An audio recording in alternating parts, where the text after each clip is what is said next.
وقت ضایع کردن در جشن دروغ بزرگان هست.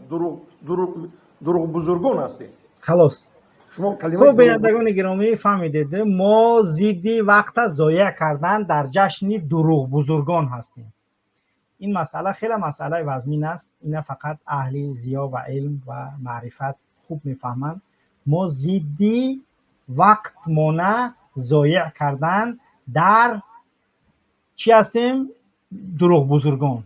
گل نظر کردی علمایی که از دنیا گذشتند بر اثر کووید 19 عبیدالله رجب و چقدر علما و شاعرها و یعنی که دراماتورگ نویسنده و معلم و دکتر اونا دروغ بزرگ بدستند و همین دیوانه‌ای که رئیس تلویزیونش موندگان همین آدم بزرگ بدست خودش. رنگ همو کیه چی نام داره؟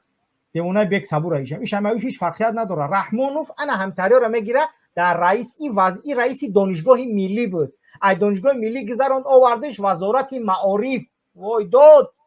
بعد از اون گرفت آوردش با دید که هم فورا دیوانه کس یاد دارین با فیلم سخنرانی که ما باید یک زوادی طفلی بسازیم و در اونجا در یک سال 2 میلیون طفلی میبروریم. با سوادی مرده کابینه که خیلی با سواده میگرده میگه میدونید 2 میلیون طفلی یعنی 4 میلیون پر، یعنی یه آدم 2 پا داره. میدونی میگه یه آدم 2 پا داره، اگر 2 میلیون طفلی برآوردیم یعنی 4 میلیون پر میشوه.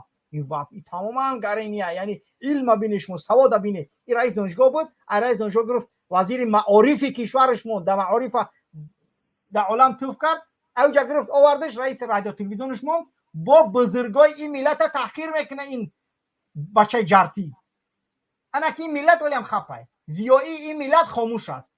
عالم این ملت خپه دستا پیشی بر میگه بله ما یعنی که دروغ بزرگ به دستانی بزرگایی که دنیا گذاشتن. نویسنده گیمنی تاجیکستان گلنظر خلدی دروغ بزرگ بود است. عبیدالله رجب که 80 سال عمر داشت، بیش از 60 سال عمرش در خدمت همین مردم اپرا و تئاتر کینو گذراند، برای اینا را دروغ بزرگ بود است. انا همین خانه سوخته که با سوادیش هم میگه وقتی که 2 میلیون طفلی استحصال کنیم 4 میلیون میشه. میدونستش مو اینا. همین آدم میشه وزیر رئیس دانشگاه ملی تاجیکستان، دانشگاه ملی. بعد اونجا کادر برای با باستیش نمیکرد وزیر معارفش موند، با گرفت موندش رئیس رادیو تلویزیون. ای اوزودا ای رحمانوف ای کیه شما موندش؟ یگان آدمی صحت نخواه پیدا نکنه در رادیو تلویزیون مونی، یا دیوانه دیگر وزیر معارف مونده. اون مگه یگان پرابلم نیست در ماشیروفکا نخوا صاحب علم معارف دانش وزیر رئیس دانشگاه ملی میدونه که کیه، ای جزیره ش میدونه که کیه. خب اینا به خدا قسم دیگه نمیدونم من با کدام زبان با این یعنی خرمگسا صحبت کردن در کار تو که وضعیت به این حالت آوردگی رسوندگی هست. بعد بزرگ این ملت دروغ بزرگ برای اینا را میشود. بزرگ این ملت دروغ بزرگ میشود. رحمانوف که 1 ساعت در کوچه علم و معرفت نگذشته پیشوای ملت میشود.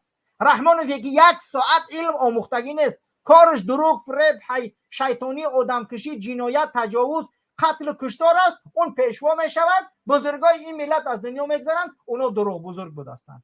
اکنون خودت زیایی این ملت باید فکر کنی که وضعیت وطن و ملت تو چگونه است، دولت تو در دست کی است. ما ملت تاجیک اسیر چگونه ابلهان هستیم. ما ملت تاجیک اسیر چگونه ابلهان هستیم.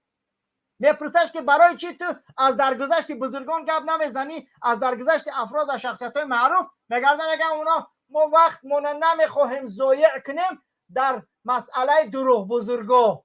گویا که اعلان کردن انا لله و انا الیه راجعون گفتنی، یعنی شبکه تلویزیونی که فلانی گلنظر خلدی از دنیا گذشت دلش تپیدن مون. عبیدالله رجب رئیس سابق رادیو تلویزیون ای خونه سوخته ترا ممبری پگا می خیر و انا می کاری که تی کردی این کاری دنیا کم تدین و تودان هر کاری که کردی همشونت میکنن.